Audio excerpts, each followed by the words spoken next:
Uy, another day, another video naman po tayo mga kaboy. Magpakain naman po tayo sa mga alaga na bibiig mga kaboy kasi oras na silang pakainin mga kaboy. Kaya simulan natin pakainin sila mga kaboy. Yan na po mga kaboy, mayroon na po tayo ng laog dito mga kaboy. At nilagyan na natin ng tubig sa ligid mga kaboy. Kaya lagyan na natin ng laog mga kaboy. Yan po mga kaboy oh. Yan. Okay lang natin mga kaboy hanggang sa puno mga kaboy. Yan. Yan na po mga kaboy. Ganyan na po akong pakain sa nila mga kaboy. Yan.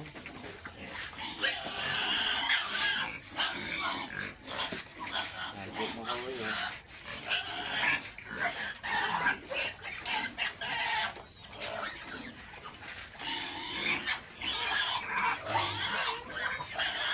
Yan mga kaboy. Dito naman sa maliliit mga kaboy, ganyan din mga kaboy. Kaya patuyukin lang natin mga kaboy ang bigit mga kaboy para makakain na sila mga kaboy. Para hindi na sila maingay mga kaboy. Kaya lagyan natin ng laog mga kaboy para makakain na sila mga kaboy.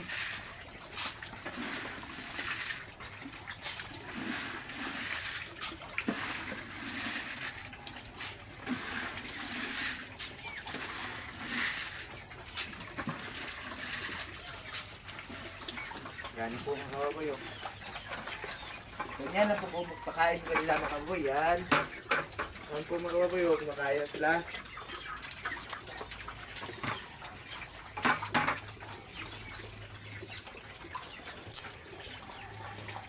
Pansin niyo po mga kababoy. Medyo napaliit ng ating mga alaga mga kaboy. Kasi binanita natin ang upan sa kanila mga kababoy. Kaya medyo paliit na lang ang ating mga alaga mga kaboy. Pero okay lang po tayo mga kaboy. Kunti na lang ating alaga mga kaboy. Pero masaya pa rin mga kaboy. Kasi mayroon pa tayong inalagaan mga kaboy. Sana mga kaboy, sana tuloy-tuloy ang pagtubo nila mga kaboy. Manalangin na po tayo sa itaas mga kaboy. Para successful ang ating mga alaga mga kaboy. Para hindi magkasakit nila mga kaboy.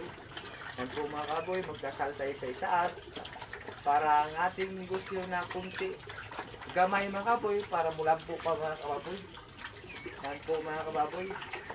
Ganyan po ako magkuhan sa mga alaga ko po mga kaboy. Tinalangin ko po nila sa Panginoong Diyos mga kaboy. Sana successful lang nilang healthy silang panglawas mga kaboy. Yan po sila mga kaboy. Sobrang healthy ang katawan nila mga kaboy at panglawas nila mga kaboy. Kansa talaga mga kaboy. Oh. Kasi walang halo ang pakain ko po nila mga kaboy. Pure face ang pinakain ko po sa nila mga kaboy. Kaya ganda ang katawan nila mga kaboy. Oh. Yan.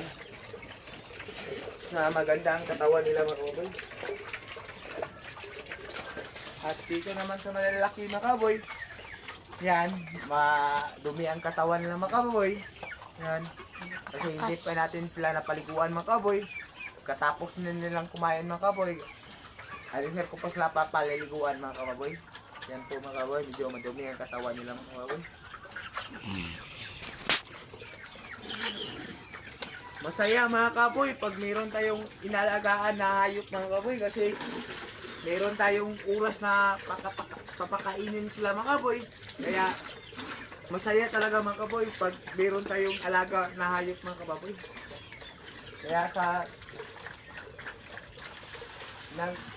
nagkuhan dyan na magsisimula ng mag-alaga ng biig, huwag kayong kuhan lang kayo, subok lang po kayo para madali lang po alagaan ng mga biig mga kababoy. Kasi di po tayo mahirapan pag magkasakit sila. Anong sakit nila, inubo ba sila, punta po kayo sa tindahanan ng laog. Doon kayo po magpangutana kung ano ang doon nyo ikuha ng anong sakit sa baboy nyo. Kaya doon, bibigyan kayo ng tama na tambal para mauwian ang inyong mga alaga. Yan po mga kababoy. Pag magsakit ang aking mga alaga, doon po ako punta sa palitanan na kuglaw para mutana ako dito unsay kuan sa sakit sa baboy kay aron matabalan aron mubalit o kahilti ang ilang panglawas. Po mga kababoy, o ganda ang katawan nila mga kababoy. Oh. Yan.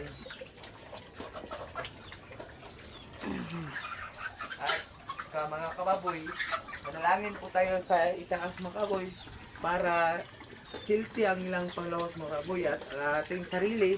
Manalangin po tayo sa taas na mayo ang ating panglawas at ang ating mga alaga. Yan po mga kababoy.